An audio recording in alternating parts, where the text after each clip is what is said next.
Hello, I'm M.K. Davis. We'll talk a little bit about the Patterson film, one particular frame on the Patterson film, and that would be frame 352, which I have already up on the screen. Two frame 352s, but they're not the same. Kind of makes you wonder what's going on here. What do you mean they're not the same? They're not the same. Now, this one right here I got from Miss Patterson. One of the most spectacular frames from the film, period. Came off a 4x5 transparency. This one right here came as a result of the work of Mr. Bruce Bonney. Bruce Bonney was working for, in behest of, Rene DeHinden. Now, Rene DeHinden had acquired the rights, so to speak, to the still images, all except for one frame, which had been published in a newspaper. I believe it was the Eureka Times published it, and that put it in the public domain. And so you had all of these frames, but the very best frame, the most used frame, the most referenced frame from the film was frame 352, and he couldn't make a dime off of it.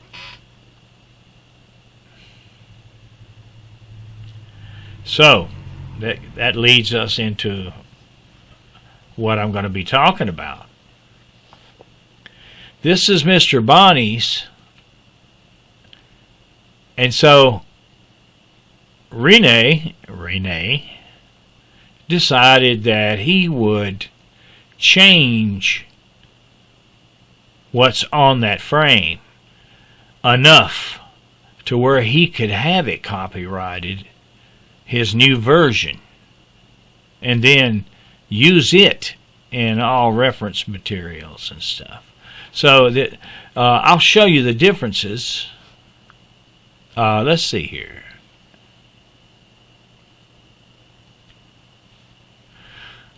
Let's just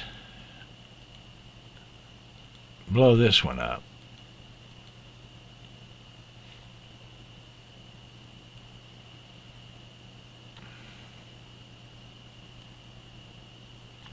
All right.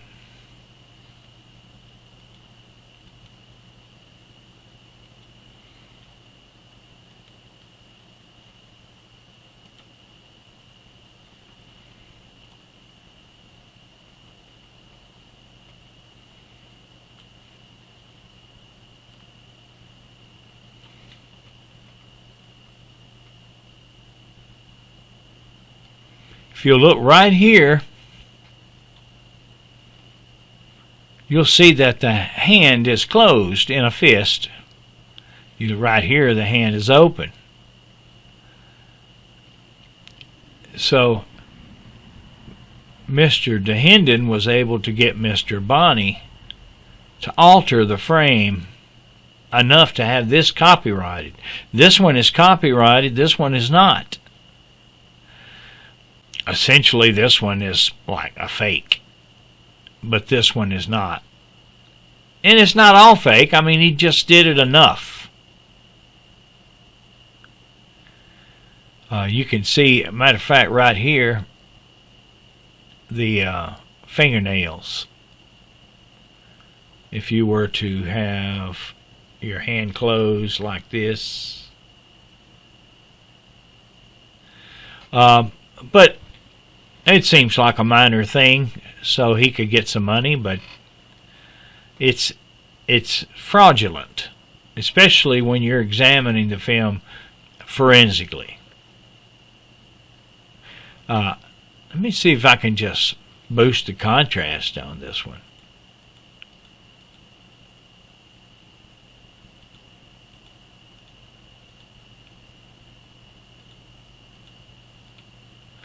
Now you can see the fingernails there, right there.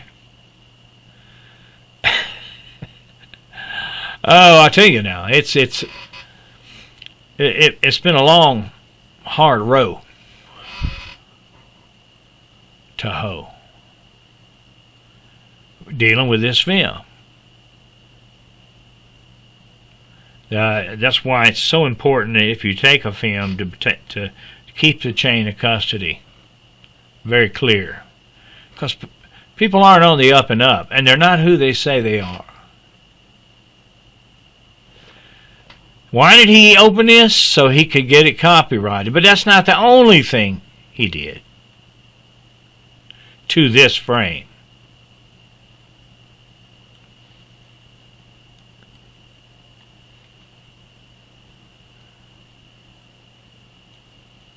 All right, you see these two pieces of debris are gone. He got rid of them, but he got rid of them by airbrushing the mouth closed. Let's see. This has teeth showing. This one does not. Let me go back to where the raw image right there. I think I did this just the other day, so we'll do it again.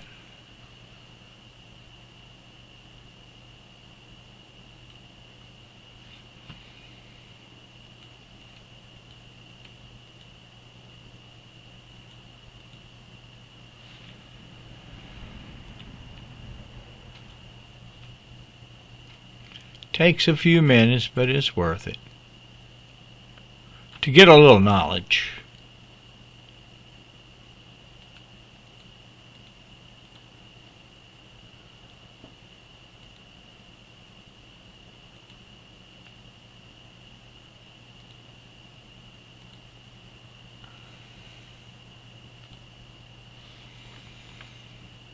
All right. There's the teeth right there. Mouth is open. All right. Now let's just take a look at this one.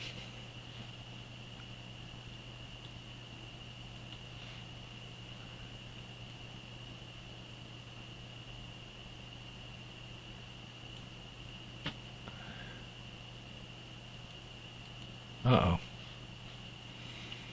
Lasso didn't work. Let's try it again.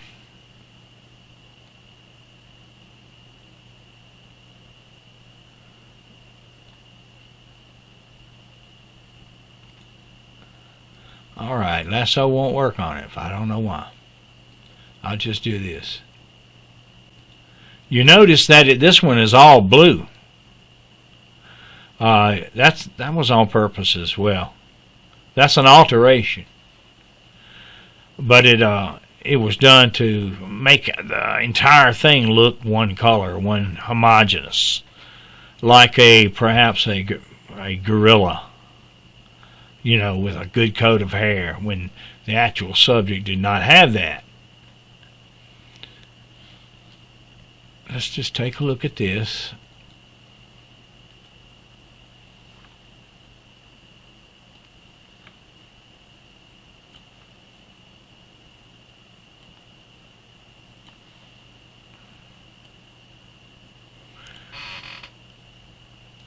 The mouth is open with teeth showing. The mouth is airbrushed closed. And those two pieces of debris are also gone. So you take this back. You say it no longer represents the film. I'd like to get it copyrighted. And they let him do it. So when you see this, and this was printed in almost everybody's book back when I first started looking into this film.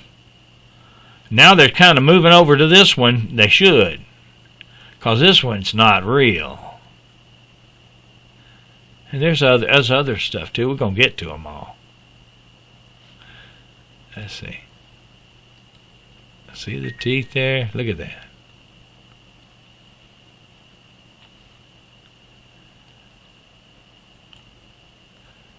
I don't think Bruce Bonney was too happy about doing that for him, and they had words, and then they had more than words.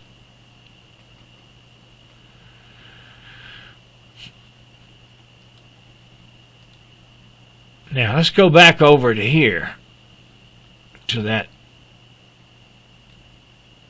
hand again. In the hand, in the palm of the hand, is something that Bruce Bonney drew in there. I don't know what his purpose was.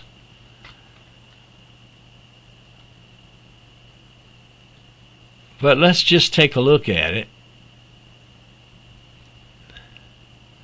I think I'm going to do a screen capture right here so that I can use my lasso.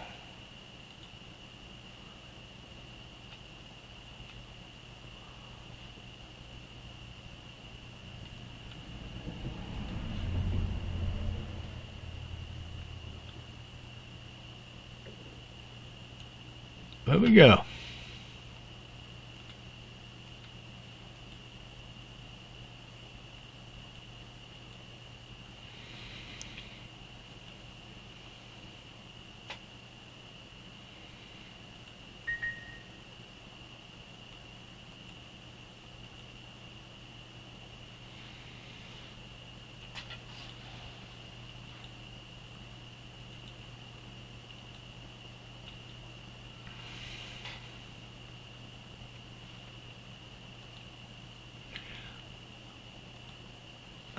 He put something in the palm of the hand that's not in the palm or anywhere on the hand of the other photo.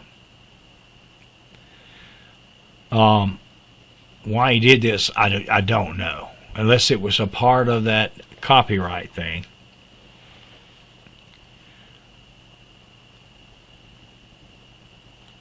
Let me see this one.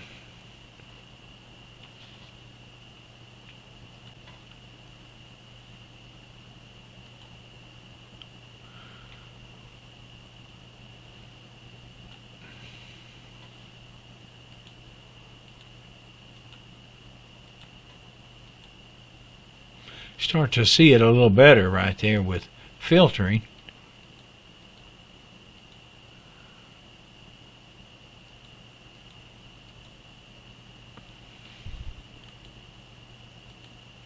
It has like a diagram, a little image there.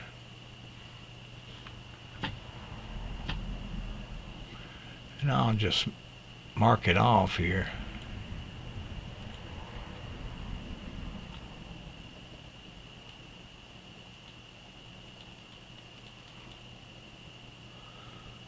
See if that's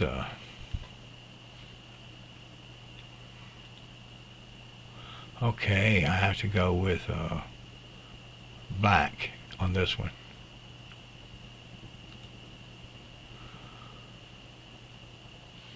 Go up a little bit.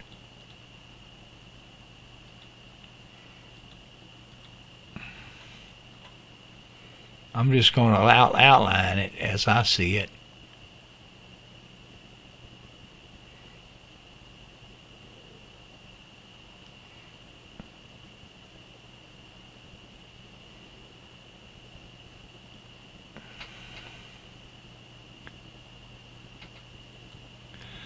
That's about the best I can do with my big old shaky hand.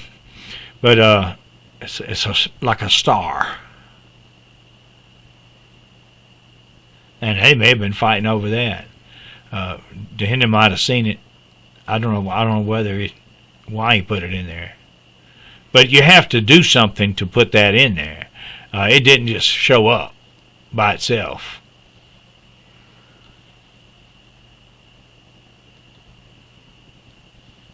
Let's get this one up here.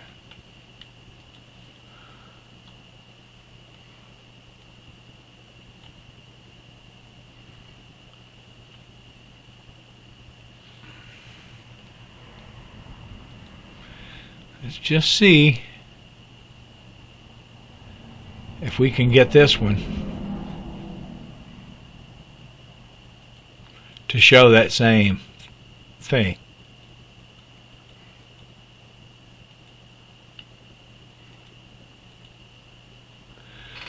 And the answer is no. Definitely a change right there in the palm of the hand. On the way he called himself putting a rock in the palm of her hand, but the rock has a little diagram on it. It's a star for whatever that reason he put it in there. But this one is copyrighted right here on the right. This one is public domain image, the original. And I'll just get rid of what I did there.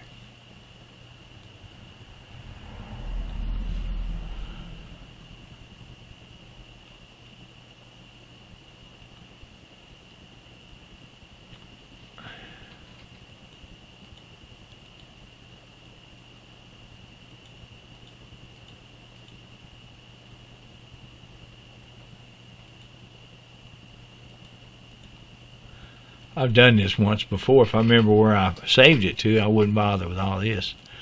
But it's in the palm of the hand. Got the fingers wrapping around it like you would if you held a baseball. Immediately after they got into it, Hendon threatened to, I hate to use the term, extinguish the life of Mr. Bonney. And Mr. Bonney went into hiding, and that's it.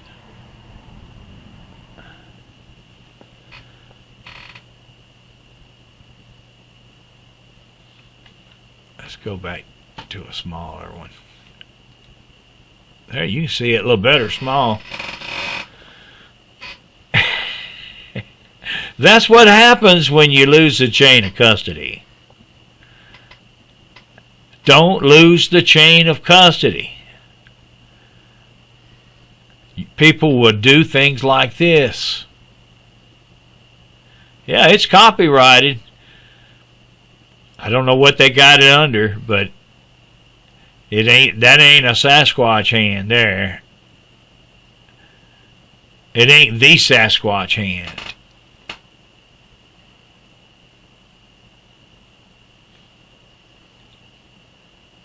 I'm going to get rid of some of that noise.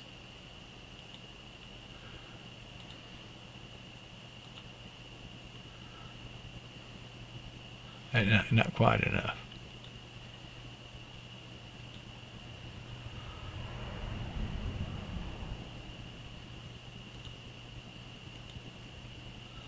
All right, that helps some.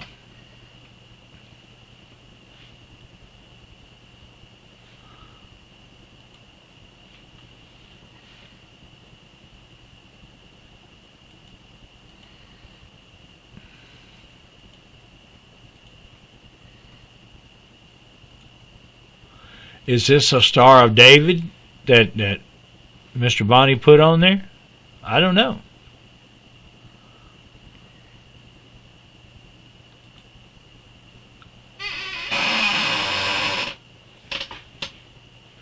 But it's one of those little known things that people, they might say, well, it's no big deal. But you don't think it is, but maybe it is. At least give you an idea of the kind of people who had this film.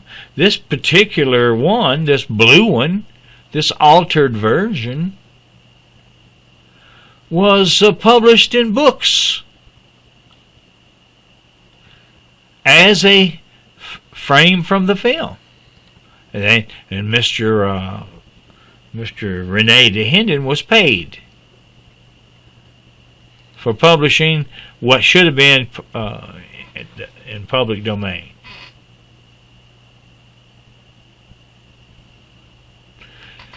I call that slick, but it does nothing for the film.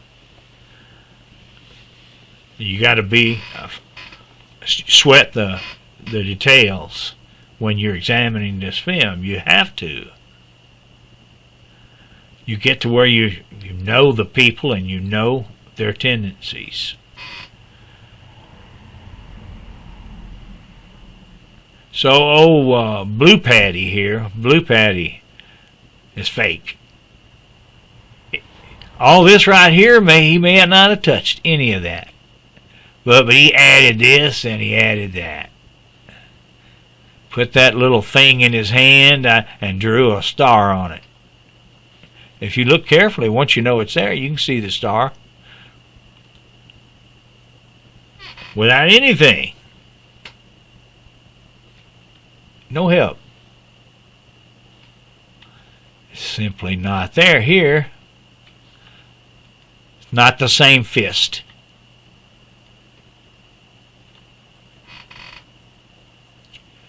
Go with this one. This is the real deal. There's a difference between the skin and the hair tones. Over here there isn't. It's all blue.